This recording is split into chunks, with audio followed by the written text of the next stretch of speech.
Yeah, I think first of all, man, I'm glad today's finally here. Recruiting has been a long journey this past season. When you think about it, all these high school players that we started off, over thousands back when we first got here trying to recruit this class, and to get narrowed down to this group right here, 21 high school recruits that going to come a part of our family now. We're extremely excited about that. You know, we have several players, 5 players from the state of Ohio. I think obviously we want to start right here in the city of Cincinnati and work within that 3 to 4 hour radius all the way up through our state. We're really proud of this state of how good the high school football is and how great the high school coaches do. They do an absolute great job. Some of the best in the country in recruiting or in coaching their players in high school and developing them. When they get to college, they're ready to go. They've been coached hard, and you like what you're going to get when they come to your program. I'm excited also because there's been a lot of hard work that's been put in. Starting with our recruiting department, Zach Grant, and those guys that are in there. Man, they do a fabulous job. I mean, they tirelessly been working all year. Not only identifying talent, but also in the communication. I mean, Cass has done great. Carter, Jack, all those people. Caroline, putting together all the visits that are on the campus. I mean, so many great things that they did, and our coaches, have worked their butt off to try to put this class together too. The thing we wanted to set out in this class to find, number one, obviously good players, but really more importantly for me is great men. Character was at one of the high priorities when you're thinking about this class and what we're bringing in here. These are some outstanding young people with great families. We got to know them over the period of basically, a year, and we're so excited about getting them here. And 10 of them are coming early, so we'll have 10 guys in January that will be early enrollees, which is almost half your class, which is really really great. We're excited about getting those guys here and start working early. We also at this point in time, we've announced some these transfers that will be here as well. I think right now we're sitting at 8. The guy that'll be here early is also, and that we're not done with that either. When it opens back up in January 3rd, I believe we'll be able to host some more to try to get some more in here before the semester starts in January. So we'll continue to work on that throughout Christmas to get more guys in here. But I think again, just excited about this group and excited to get them here. A lot of guys that come from winning programs, quite a few state champions on this list. Where on the priority list is kids that play for winning programs, play for programs that historically are well coached, I guess it comes down to. I mean, I think, certainly that's an added bonus. You never know when you're recruiting them how good their team may or may not be. But it is awesome to see, like Dakar is at Perry has our first state championship at their high school. That's awesome, and he's such a great leader for their team and playmaker. That we didn't know that coming into it, but we know he's a great person, and to be able to see that happen was awesome. Several others that won state championships and that played for it. A lot of these guys were captains of their team. Those are the kind of players we're looking to find. Leadership, character. All those type things. And, you want to surround everybody in that locker room with our locker room with those type people. Samaj Jones headlines the quarterback position for this class, the lone quarterback you guys are bringing in. What made him that guy that you guys targeted early on, and obviously he's been committed since the summer now? Yeah. Samaj was a guy we recruited heavily when we were at Louisville, and continue that relationship once we got to Cincinnati, and then he was able to come down, him and his mom, several times. He came to 2 or 3 games in the fall. I think early on we saw him in camp about 2 years ago and loved the way he threw the football, but also he could run. At that time, I think he was a 4'6" guy, and he was probably close to 195 at that point in time. So he had good size. He could run, he could throw. He hit the ball. Really, what sold us in camp was the ball jumped off his hand, and I think and just really tracking him. And Coach Thomas went and watched him play in the playoffs over the last couple of weeks. They ended up winning a state championship, and I think in the state championship game he's 14 for 17, a couple touchdowns, and then rushed for 125, a few more touchdowns. So he's that kind of dual threat that we like. He's a solid build guy. He's not extremely tall, but he's put together, so we love the versatility and the playmaking ability. He's very knowledgeable in football, and we're so glad to get him. And then, quite honestly, to be able to get him early, we didn't think we were going to be able to make that happen, but he did things he had to do on his part to be able to come in here early. That's huge. You think about, the guys we got coming in that quarterback room, that's going to be a great competition this spring in the quarterback room. You know, essentially you have all your guys here that'll be competing in the spring. And then, you know, we'll see how that comes out. But that's going to be a great competition and a bunch of great quarterbacks. You mentioned Dakari Anderson and Cale Woodburn comes in with him. Yep. What is it about that archetype of wide receiver that you love so much? Obviously, Tutu Atwell had success with you and Braden Smith here since. Yeah, I think, you know, for us in our offense, you want those guys that are quick but also have some speed.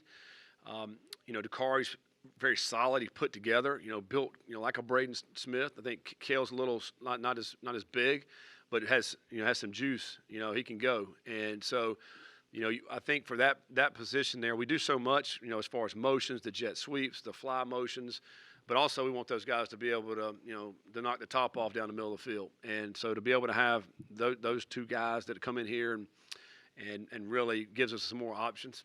You know, we like what we have coming back, you know, with some of the guys on our team now, but with AT and Barry Jackson and these guys that are coming back that play similar positions, it just gives you a lot of guys where you can kind of really, you know, do a lot more with that position with those type of athletes. Seems like you had a lot of different guys in athleticism. Was that I guess, kind of focus this offseason to add more athleticism and speed to the skill positions? Yeah, I mean, we certainly want to get some more speed. You know, I think speed's the name of the game, really at any position that you have.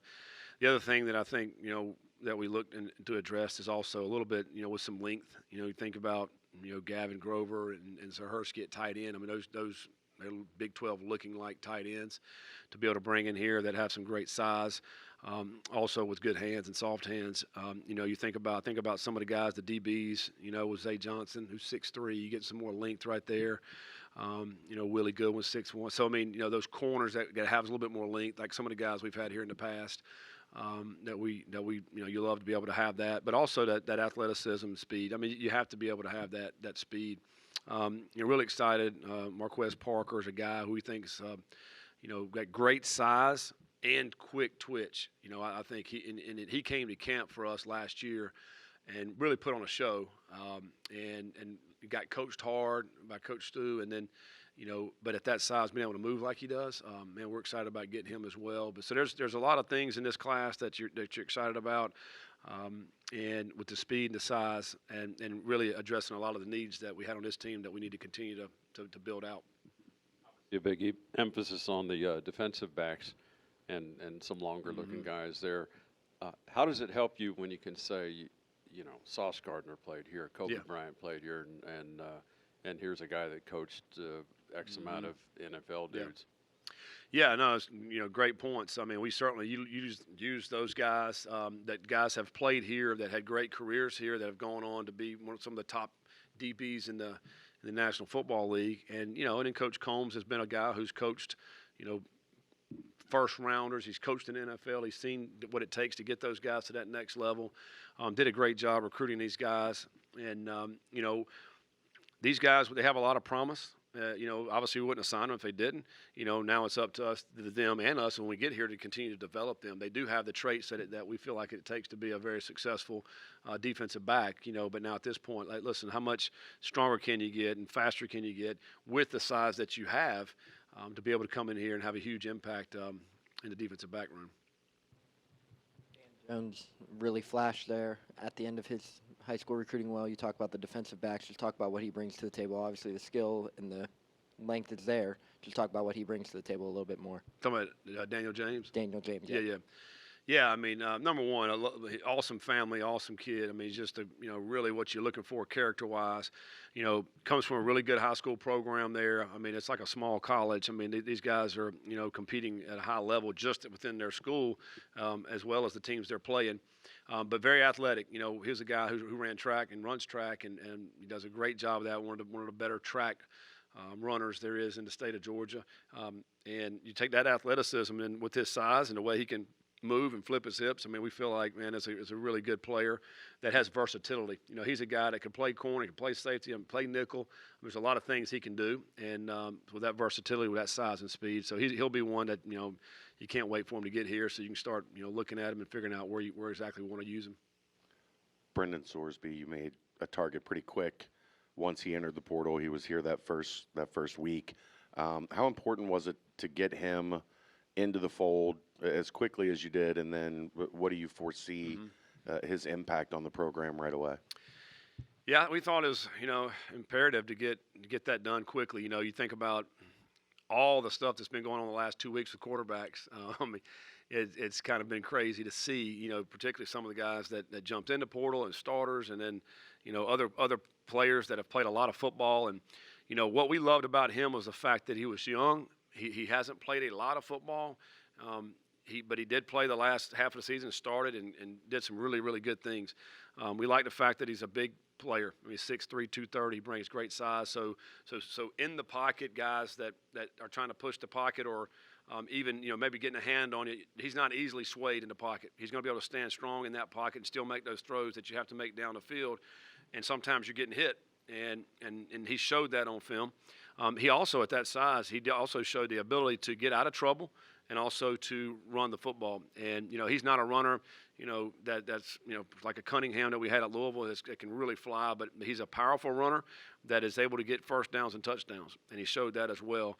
And then the fact that he does have years, I think, was huge for us because of what, you put the time and effort and you put into somebody in the spring and summer and the fall, you'd like to be able to get that back a little bit more too. And so I think for all that, and then I think for him it's just about coming in here competing with the other guys that we have with Balikti and Drogosh and Samaj. I mean, all these guys are going to be competing this spring. I think, man, that's going to be a fun room to watch. Obviously, with the tough season in the class, there's some reassurance that has to happen at the beginning of the week. What was your message to the guys just instilling confidence?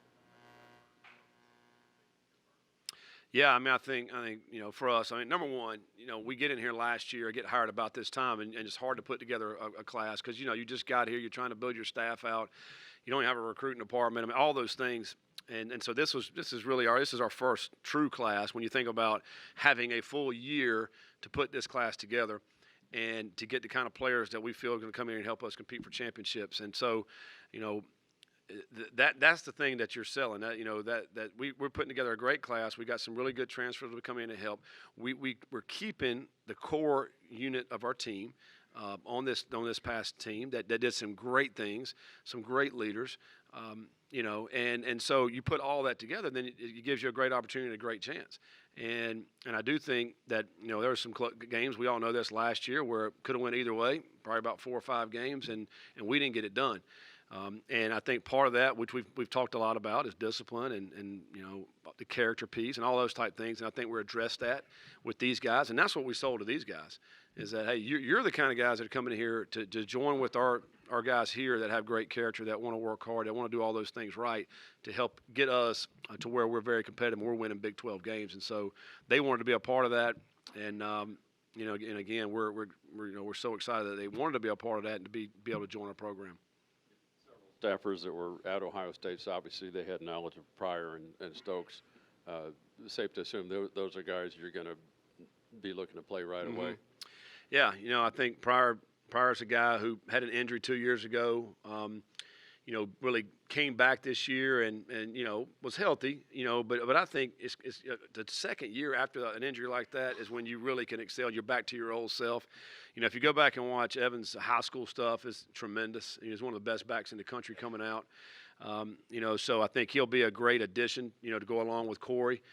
Corey's that bruiser. He's going to get you tough yards and really, grind out those first downs. And I think he's another guy. Evans a guy who can catch the ball out of the backfield really, really well, but also gives you a little bit more shiftiness. And so, to me, they're a great 1-2 punch. And so he'll certainly be a guy that will, anticipate getting right in the mix. Kai Stokes is a guy who's an exceptional athlete. I think Coach Nico, who was there, speaks very, very highly of him. And when he came in on his visit, I don't know, I was trying to tell my wife of how pleasant he was to be around. An outstanding young man. And, that's what you want to have in your locker room. Guy, he's 6'1", 200 pounds that can run and jump, but also a great person. And so, we're excited about him. Certainly we need help in the secondary. And that's one of the reasons why he wanted to come be a part of this is because he's got opportunity, opportunity to come and, have great significance right from the start. The long snapper is the only transfer brought in with 1 year of eligibility. Is that something that's important to you? If we're going to go into the portal, we want to do our best to make sure we're going to have these guys for a little while. Yeah, I mean that's what we wanted. As we targeted all these guys. Again, what I mentioned earlier. What you're putting into them in the summer and spring and in the fall, we're going to get back at least another year for most of these guys. And I think that's a great way to see how you can continue to grow your program. What it does, it also gives you so for next year when we go sign another high school class, you're able to continue to sign high school players and develop them from freshman year on, and you don't have to go get 20, 25 transfers every year. And I think to be able to have these guys back for multiple years helps ensure that. Defensively, at times, you guys struggle to get to the quarterback. Can you just describe what Micah Coleman and George Gums bring off the edge? Yeah. I mean, Gums is a guy who's, to me, his best football is certainly ahead of him.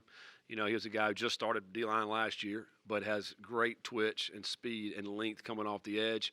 I think he's got a huge upside. He has a motor too. Now he doesn't stop. He's one of these guys that's going to chase the ball every day at practice and obviously in the games that's going to be awesome to be able to have. And I really like the length on that. We needed to have some more of that. We needed to have some more of the length with the speed. And I think we addressed that in both these players. I mean, Coleman's 6'5". I think maybe 255 when he weighed in on his visit. Again, size, speed, coming off the edge. One of the things that we wanted to have. And got players like this is going to help guys like Corleone. And help free those guys up a little bit more so we can get more pressure on the quarterback. Offensive line in the portal is maybe as difficult or more difficult than even quarterback that you've talked about.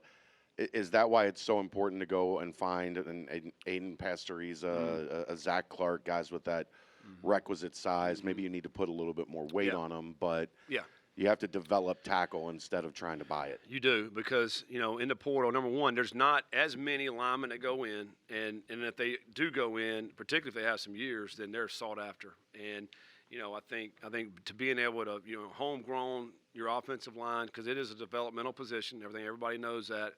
You got guys. We're taking guys with some great length right there. Bring them in. Let Coach Nico and his staff go to work. Put the great weight, great size that they need to have in order to compete at a high level.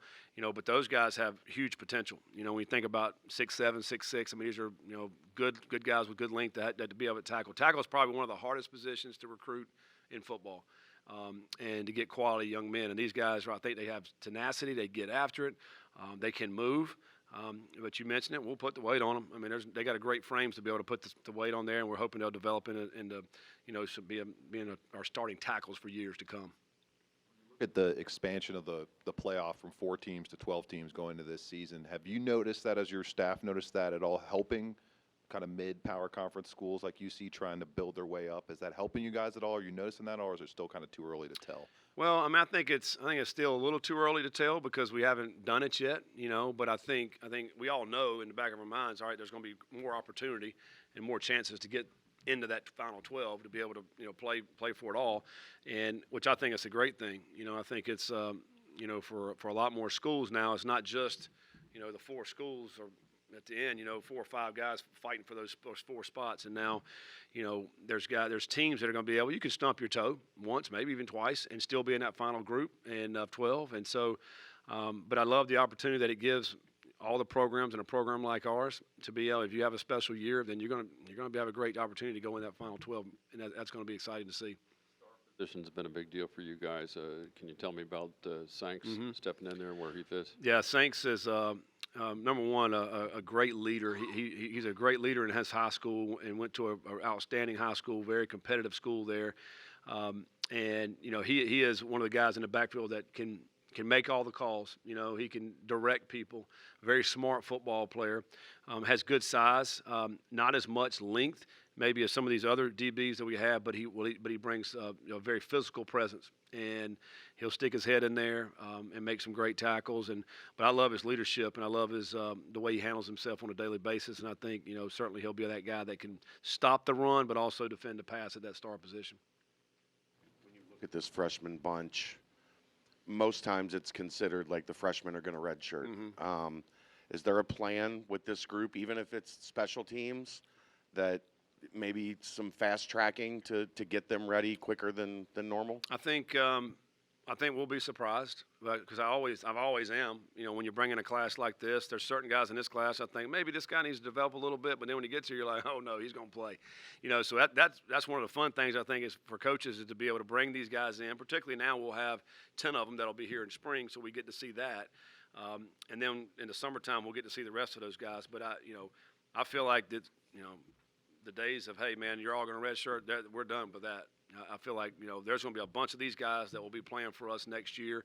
Who they are, it's hard to say as we sit here today, but there will be some guys out of this bunch right here that will play, that will certainly be on special teams, that will also be in their positions that we recruit them to play and get some great valuable time. So a lot of it depends on how quickly they learn our stuff and get here, and go through that. That's why I think, the 10 guys will have an upper edge on that, because they'll get to go through spring and make some mistakes and then grow from that, as opposed to the guys just having a summer. Talk about the linebacker room, obviously Monte Whedon, Simeon Coleman. Just talk about what those two bring to the table. Obviously great size, hard-hitting linebackers. Just talk about what they bring. The physical, they bring it. Simeon, there's some hits on there. He's taking heads off, man. Some of it looks illegal. He's hitting them so hard. I saw helmets flying and stuff. But I'm going to tell you about him. He's you would never know that if he walked in the room. He's got one of the greatest smiles you'll see. He's like a teddy bear, just hanging out. But then something switches when he puts the pads on and goes on the field and just starts hitting people. And so love how physical he is. But both of these linebackers, can move. They're physical. And they're, at this day and age, you got to be able to have backers that, you obviously you want to be able to fill the A gaps, but you got to have backers that can also run. And especially in this conference, we think about the quarterbacks that can run in this league. These running backs, running games are really good, and then obviously the throw games. So you got to have versatile linebackers that can run side to side, as well as have a good physical presence to be able to plug A gaps. And we feel like both of these guys are able to do that. Said the team leaders that were returning were going to have a big role in who comes in and who stays.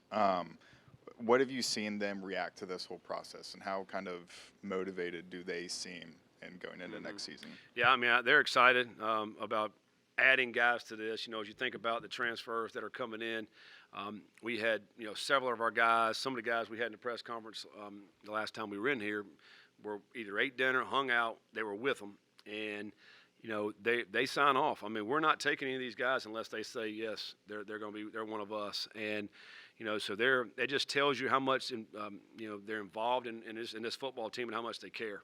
It's not like one of these deals, hey, we're coming back to play another year. Well, no, we're coming back to play another year, but we're going to add to this and help us be very competitive when we go out on the football field with the kind of guys that are like us.